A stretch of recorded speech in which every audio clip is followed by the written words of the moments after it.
Hello everyone, today we're taking a look at the AvionRC Nexa 2.8, and I feel like I've done so many AvionRC bind and fly quads that I could kind of sum up them all in about a minute. They're well made, they're well tuned.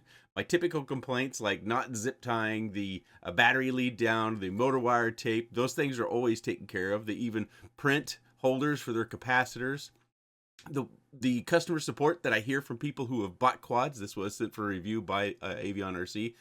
Customers have good reports, so if you are interested in not just the Nexa 2.8 or anything that they might have in a bind and fly, I do have a code, Nick Burns, that will save you 5% off. And if you have one of their products or if you dealt with support, I'm always interested in hearing your experience and any details you might like to share with me.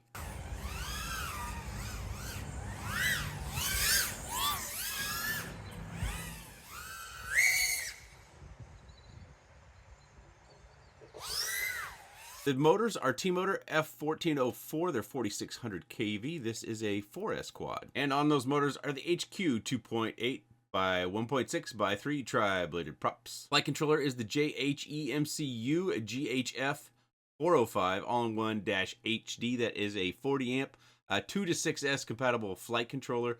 This is 4S. You do not want to run 6S on this because it's 40 amp.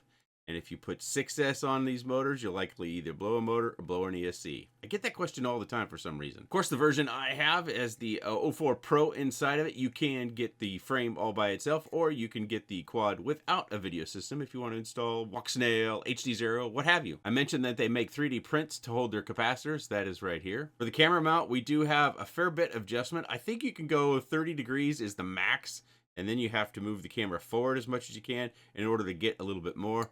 Of course, you could DIY the print in order to really get the most out of your camera angle if you need that. This bumper guard comes standard, but the arm guards are optional. You have to pay more for those. As you can see right there, they've created a little bit of slack with their battery lead and they zip tied it to the frame. I always recommend that. They also use my favorite motor wire tape. It's almost like I built it myself. It weighs 151.59 grams. I flew it on these 3 batteries. With the 650, it weighs 221.13 grams. With the 720, it weighs 217.6 grams. And with the 850, that's the Beta FPV Lava, it does get under 250 grams at 246.91. Jumping into my normal flight where I just kind of fly my preferred style, which is fairly racing based, I would say. You know, I do some punch outs, I do power loops, do a couple flips, rolls, what have you, but I don't get into a lot of tricks. I do the things that I can repeat on a regular basis. That way, if you want to compare one quad to another, you can go to the video of that other quad, and if you find a particular maneuver you're interested to see how the two compete, you should be able to match those up. It's probably not real easy on a phone, but you could do it on a desktop PC or maybe even in your Chrome browser. If you've got a large phone with a large screen, you might be able to load up 2 different videos with Chrome and the split view that it now has. 2.8 seemed like an odd size, especially with the 1404 motor. Although I will say, you know, I've got a long history in quads 3-inch prop and less. We used to, and in some cases, very specific cases, like with toothpicks, we'll fly 3-inch props on even smaller motors. So I remember when we first got 1204s, we thought it was a big deal, but you know, now we're going 15 and 16 on the motor size. But I was pretty surprised. I think if you were to go to a higher pitched prop, you may find that the prop response starts to wane a little bit. You know, bind and fly quads aren't really just made to swap out props unless you're going to re-pid tune or just live with the difference between the pitch and the weight of one prop and how it responds to the pid tune and the motor setup versus another one. That's another question I get quite a bit is, can I run this other prop?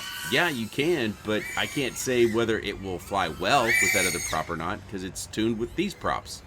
And most of the time, in my experience, when you change props, little things in the flight characteristics change. It won't blow up, or it shouldn't blow up, but it will definitely be different in some way, especially if you go from a high-pitched prop to a low-pitched prop, or the vice versa, or you're just a heavier prop in general. But as I said, the AvionRC products, have been reviewing them for years. I'm never disappointed in them. They're built like I would build them. The little complaints that I generally have about most of our manufacturers with little things like just taking the capacitor and just kind of taping it to the all-in-one, Leaving the battery lead loose. You guys know that's something that, you know, I talk about all the time. Is just a simple little 1 penny zip tie can save us so much heartbreaking expense, and they do that. And then they use my favorite motor wire tape, which is the reason why it's my favorite motor wire tape. I haven't talked about this in a long time. Is it doesn't really collect debris, and it stays down on itself, the quad, really well compared to a lot of other tapes I've tried. The only other tape I would say is different is there's a vulcanizing tape that I used maybe 8-9 years ago, but that was a little bit of a mess to deal with, and it was kind of bulky. But vulcanizing tape, once that stuff's on, you know, it's cutting off. You're not going to be pulling it off, so it doesn't stick that well. But it's nice that it doesn't collect debris like fabric tape or hockey tape or something like that. I think the other question that might come up is, can I run a bigger prop? Can I run a 3-inch prop? And no, you'll hit the VTX. So plan to run a 2.8-inch prop if you want this one. But again, I have a coupon code if you're interested in something in the 2.5, 2-inch arena, anything that AvionRC. The coupon code's only 5%, but it's something. Last I heard, AvionRC is one of the few companies that still ships almost exclusively where they can DHL, so that does sometimes limit where they can send their products to. I've heard from one other customer, and off the top of my head, I can't remember where they were at, that AvionRC couldn't ship to them for some reason. So something to keep in mind. You know, I get why they use DHL because it's reliable. It's expensive, it's reliable, but it's fast. So that's something that, you know, they don't want their customers suffering from, you know, Global Post or something that's less expensive, but it could take, you know, 6 weeks to get to you or something like that nature. Flight times. Almost forgot flight times. Cruisy style flight times. I know I should type these on screen. I'll get that done one day here as we wrap up the flight. 850, I got 9 minutes and 30 seconds on average. 720, 8 minutes and 45 seconds. And on a 650, 6 minutes and 30 seconds. And as you see there, a 650 in my favorite flight style, which is a little bit racy. 4 minutes and 9 seconds. A little too low, so 4 minutes at least. Oh, I felt the raindrop. So to go over the frame just a little bit, because I don't really cover that in the quick specs. So this is kind of a split deck. Hopefully you can see that the tail section is above and the nose section is below. So that creates the sandwich plates for the arms. The arms are replaceable, and they're not wishbone arms, I don't believe. Let me see if I can look. I might need to get my head magnifiers out. Yep. Oh yeah, it's very apparent. I don't know why. You can see the gap between the two arms. So you can replace individual arms without much trouble. Just take out the screws that you have here. And of course, you got to loosen up your motor. If I go looking for a complaint, this would be a complaint. I prefer a battery mat that has a bit of a texture.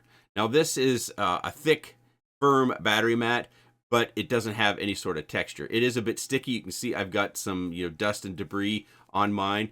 I generally don't have problems with battery ejections, but I think there's a mat that has a texture gives us just a touch more security when it comes to hunkering our batteries down, and we have, you know, a full-on crash and we don't lose our battery. Because if you're, you know, especially if you're out flying in a big field or something, losing your battery, that could mean maybe a lost quad. So that's the one thing that I can say, that if I were building it, I would find a battery mat that was, I'm not big on the super sticky battery mats. Those are fine. I find that when the top is super sticky, that I pull it off the frame. Maybe it's my technique, but a battery mat that is rubberized but texturized, that I have a preference for. We do have smaller holes down here at the tail section, so you could mount different VTXs that might match that mounting pattern.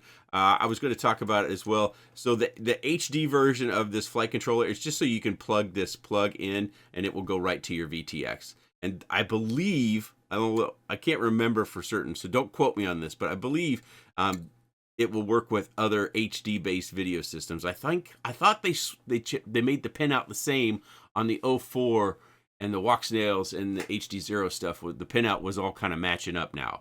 Correct me if I'm wrong, and if you're questioning that yourself, go down to the comment section. I'm sure there's some people that can straighten us out. Something else that they do that I would do if I were to build it, they use a metal nut right above the frame piece to hold your all-in-one flight controller all the way around, and that stiffens up your screw so you don't have your flight controller moving around because it's, you know, not secured down at the bottom. It's just kind of pressure secured with these gummies. And then they have a small like gasket that's pretty hard, and then they have the rubber dampening. I think that's a good way of building it. If you disagree, you know, I call it out so that you can see for yourself how they go about building stuff, which is how I would build it as well. Even though I talked about this kind of being a little bit undersized as far as the motor, you could tell in that flight, and I hope that I picked a decent flight of all the flights that I had to kind of show that, is in a small space like my backyard, it can still kind of feel like you're riding a bull, like it's almost going to get away from you, because as you get closer and closer to that 3-inch prop and the large good 3-inch motors that we do have, even a 1404, you could really pick up speed quite quickly, and sometimes you have to make a couple adjustments to kind of right yourself, and it can look fairly sloppy. And there were several moments within that flight, and I wanted to include that, but I forgot to call it out during the narration. But that's something, if you've gotten to this far, you really wanted to know something about this particular quad, and that's something that I think that I could tell you, is that if those moments that look a little bit sloppy, it looks like it get a little out of hand, yeah, it's pretty quick, pretty agile. But if you're interested in the Nexa 2.8, I will put a link to AvionRC's website down below. Don't forget the code Nick Burns. That will get you 5% off on any bind and fly quad that they have over there, whether it's this one or some other one. I'm not sure if that applies to like parts orders and stuff. I've asked that before, I think, but I can't remember. I've been reviewing their quads for about 5 years, so a little bit of my memory failure is in order, I think. But if you do have any questions about the Nexa 2.8, there's a Pro version too, but I couldn't tell the difference on the website.